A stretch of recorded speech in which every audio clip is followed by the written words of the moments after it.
edzinoinawo dzichiverengwa naTixon wemawatichi. Aimbova mukuru wemaproducer weZim Danzo, mukomana Mike anozikanwa nekuti PTK wekutanga ari kuGunhill, achibva kuGunhill kwakuenda kuPlatinum Records kwakuzoenda kuBodySlam, achibvako kwakuzoenda kuKinako, achibva kuKinako kwakudzokera kuBodySlam, basa rikapera akaenda kuHeartbeat ndokuzodanwa kuHouse of Shisaka. Pare zvino akazovhura kwake takanzwa kuti akuGreat Zimbabwe akuita zvemadhisi nebat partner yake Margaret. I'm sure they will regret.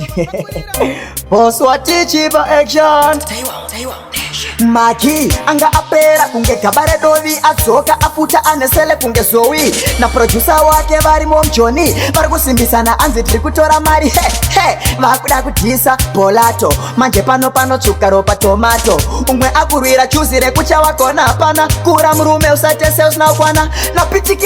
ane fesi nenge mashutazi ndiye anotangisa chirukazi hondo here hondo here kana muchida totanga epanyatsonya sinoda wakasimba uri Simonya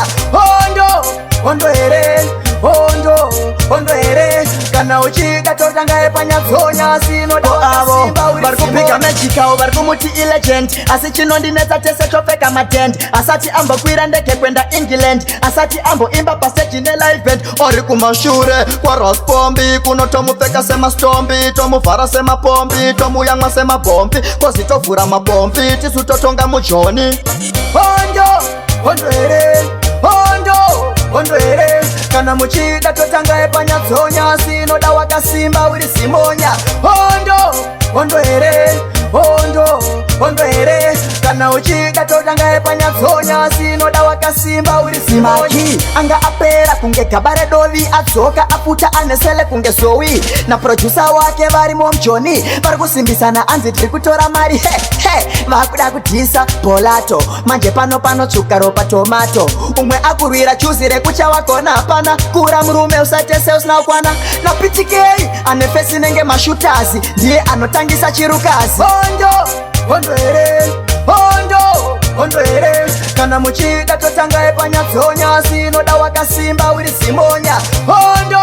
hondo here hondo here kana uchida totanga epanyatsonya sinoda wakasimba uri Varikupika mejikawo varikumuti ilegend asi chinondinetsa tese topfeka matent asati ambokwira ndege kwenda England asati amboimba pasteji nelive band ori kumashure kwa Raspombi kunotomupfeka semastombi tomuvhara semapombi tomuyamwa semabhombi kozitovhura mabhombi tisu totonga mujoni hondo here hondo here kana muchida totanga epanyatsonya sinoda wakasimba uri Simonya hondo here hondo here kana uchida totanga epanyatsonya sinoda wakasimba uri Simonya.